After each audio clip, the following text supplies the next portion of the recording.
नमस्कार, आप देख रहे हैं क्राइम न्यूज 18। कानपुर से शुरू हुई नए एल्बम की तैयारी, जिसको प्रोड्यूस कर रहे हैं राजीव कौर जी और डायरेक्टर रहेंगे दीपक दीक्षित। कार्तिक दो बदल Pradhan, Manish production partner SP3, production head Bharat Lal ji, line producer Ajay Mishra ji. दोनों एल्बम इस प्रकार से हैं। एल्बम नंबर 1 आरती, कार्तिक रिया कपूर ने Tushar Rathore. Album number 2 artist Kartik, Saumya Rawat एवं डिंकी सोनकर की रहेगी। सभी शूटिंग कानपुर के अलग अलग लोकेशन में की जाएंगी। कानपुर से संवाददाता मोहम्मद राशिद की खास रिपोर्ट। नमस्कार, स्वागत है आप सभी का क्राइम न्यूज 18 में। आपके साथ मोहम्मद राशिद। आज मेरे साथ बात करने वाले हैं कानपुर के प्रोड्यूसर राजीव कौर। इनसे बात करते हैं और जानते हैं एल्बम के बारे में। सर, बहुत बहुत स्वागत है आपका क्राइम न्यूज 18 में। थैंक यू सर, आपका भी स्वागत है। क्या कहना चाहते हैं, आपके एल्बम की शूटिंग हो रही है जो कब तक रिलीज हुई? एक्चुअली इसमें 3 दिन से लगातार शूट हो रहा है। 22, 23, 24 कंप्लीट हो गया है। 2 दिन पहले ही कंप्लीट हुआ है और अभी तकरीबन 30 और 40 दिन और लगेंगे एडिटिंग होने में। एडिटिंग के बाद ये भेज दिया गया है। 30-40 दिन के बाद प्रोजेक्ट फाइनल सामने आ जाएगा हमारे पास। सर, कितना डिफिकल्ट रहा आपके साथ ये करियर आपका प्रोड्यूसर बनने में? कितना एक्चुअली बोला जाए तो प्रॉब्लम तो बहुत हुई थी, क्योंकि 3 मॉडल मतलब 2 मॉडल्स कानपुर की हैं और एक आर्टिस्ट जो कि मुंबई से जो आई थी, रिया कपूर। तो उनकी टाइमिंग और फिर ऊपर से उसी लोकेशन पे, मेजर लोकेशन जो हमारी थी दोनों गानों की एक ही, तो उनमें एक ही टाइम पे तीनों मॉडल को लाना तो वो थोड़ा सा डिफिकल्ट था उनकी टाइमिंग के अकॉर्डिंग। क्योंकि एक टाइम पे वो मॉडल अगर काम कर रही हैं और दूसरे सीन में दूसरी मॉडल आ सकती हैं, तो वो सब चीज़ें हैं। सिर्फ आप कानपुर वालों को मौका दे रहे हैं कि कैसे कानपुर वालों से मौका दे रहे हैं आप? कानपुर का रीज़न ये था कि हमारे पास, मैं खुद कानपुर से बिलोंग करता हूँ और मेरे पास तकरीबन कानपुर और दिल्ली का मतलब काफ़ी टचअप है हमारा, जो कि एज ए कास्टिंग प्रोवाइड भी कर रहे हैं टीममेट। और उसमें भी हैं एल्बम में। अभी रिसेंटली मेरा जो MS कनेक्शन बना है वो दिल्ली के थ्रू बना है। तो उन्होंने मुझे अप्रोच किया कि राजीव, अगर तुम कानपुर से हो तुम अपनी मार्केटिंग खुद कर सकते हो। तो मैंने कहा ठीक है। तो उन्होंने बोला कि चाहो तो तुम अपने कानपुर की भी मॉडल को भी एज ए प्लेटफॉर्म दे सकते हो। तो जब मैंने उनसे बातचीत किया तो मैंने MS के थ्रू कांटेक्ट हुआ हमारा बीच में। तो उन्होंने बोला कि ऐसे कोई रिक्वायरमेंट नहीं होती कि आप अगर फ्रेशर कोई मॉडल है आप उनको भी देख लो, बट उनका इंस्टा और थोड़ा FB पे अच्छा खासा हो, मतलब उनकी अगर मैं कोई सॉन्ग अपलोड कराता हूँ या कुछ भी कराता हूँ, प्रमोशन उस गाने का हो जाए। तो बातचीत हुई, तो मैंने कानपुर कुछ मॉडल्स हैं जो बातचीत किया। तब देखा कि कानपुर में कुछ लोकेशन है, अगर आप ढूंढेंगे तो मिला। हमें बात भी उस टाइम था कि कानपुर कोई लोकेशन नहीं है ब्लू बर्ड के अलावा।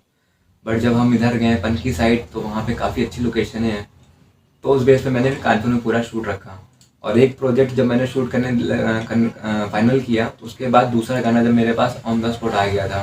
पहला गाना हमारा ऑलरेडी अप्रूवल था चैनल से, काफ़ी अच्छे लेवल से अप्रूवल था। तो उसी बेस पे हमने जब कानपुर का विजिट किया तो काफ़ी अच्छी चीज़ें होंगी। लोगों ने घरों के ऊपर स्विमिंग पूल बना के रखा है। उसी में कुछ ऐसी चीज़ें, एक्टिविटी हैं जो कि अगर आप देखेंगे, फार्म हाउस के अंदर का जो ग्राउंड है वो काफ़ी इंटीरियर हम लोगों ने फिर चेंज किया। तो उसमें हम लोगों ने काफ़ी मदद मिल गई थी कानपुर के लोगों ने, जो उनका सेटअप था पूरा उन्होंने हेल्प किया। जलवा पे रिलीज़ हुआ था तो वो थोड़ा सा हिम्मत खुली मेरी। तो उसके बाद जब मैंने हरियाणवी और दिल्ली लोगों से बातचीत किया तो उन्होंने ये 2 गाने भेजे हैं, जो कि ये दोनों गाने जो जिसने राइट किया है, म्यूज़िक दिया है, वो कानपुर का ही है, नौबस्ता साइड का है कबीर। जब मैंने उसके गानों को अप्रोच किया तो वो गाना अच्छे लेवल पे रिलीज़ हुआ है। मतलब MP3 को अभी तक कहते हैं कि कोई गाना अप्रूव नहीं हो पाता, बट मेरा जो गाना था मैंने अप्रूव कराया। तो उनकी कंडीशन थी कि आप इस पर वीडियो अच्छा खेल जाए तो आपका गाना हम सेल भी करा सकते हैं और शेयरिंग पे भी खेल जाएंगे।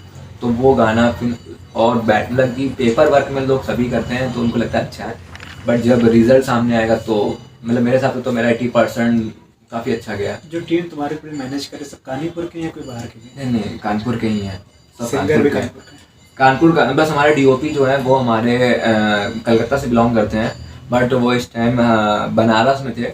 उनको बुलाया गया था उनकी, जो हमारे भारत सर जो हमारे प्रोडक्शन हेड हैं, तो उनके एज ए टीम मेट हैं। उनकी इसमें दूरदर्शन टेक्निकल टीम भी इसमें इंक्लूडेड है, तो उसमें उन्होंने बुलाया उनके कॉल पे।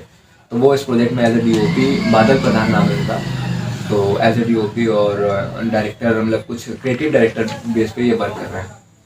वैसे कानपुर में मॉडल बहुत से, लेकिन उनको कहने के प्लेटफॉर्म नहीं मिल पा रहा, उनके लिए करने का नहीं प्लेटफॉर्म जो तो कल है। मेरी एक बात हुई थी मॉडल से, वो कह रही है उनको प्रॉपर नहीं मिलता, प्लेटफॉर्म नहीं मिलता।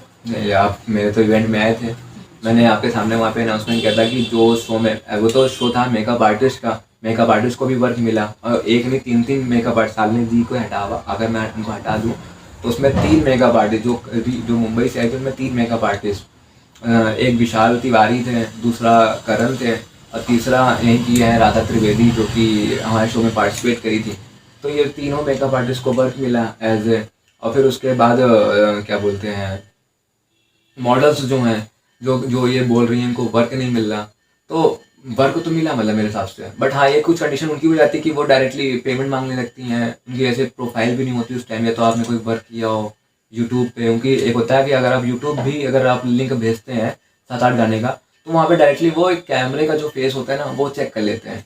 अब रिसेंटली हम लोग यहाँ फोटो भेजते हैं तो उनका वर्क लिंक मांगते हैं, तो वही चीज़ है। अब यहाँ कानपुर में कुछ मॉडल्स हैं जिन्होंने अभी 1-2 यूट्यूब वर्क किए हैं, उस बेस पे वो लोग वहाँ चेक करते हैं। कंपनी क्या है कि पहले उनका ऐसे लुक अलग शो होता है, कैमरे पे जो लुक आता है वो अलग शो है, तो कंपनी उस बेस पे वर्किंग अकॉर्डिंग हम लोग को हायर करती है, तो तब जाके उनकी कास्टिंग होती है। तो अगर आप कोई मॉडल ये बोल रही है कि उनको काम नहीं मिला, काम तो मिलता है, बट अगर आप पहले अपनी कंडीशन में देखती हैं कि मुझे पेड चाहिए, तो एज ए इन्वेस्टर को यहाँ पे 1 लाख रुपए क्यों लगाएगा। अगर मानिए कि अगर बजट 1 लाख का है एग्जाम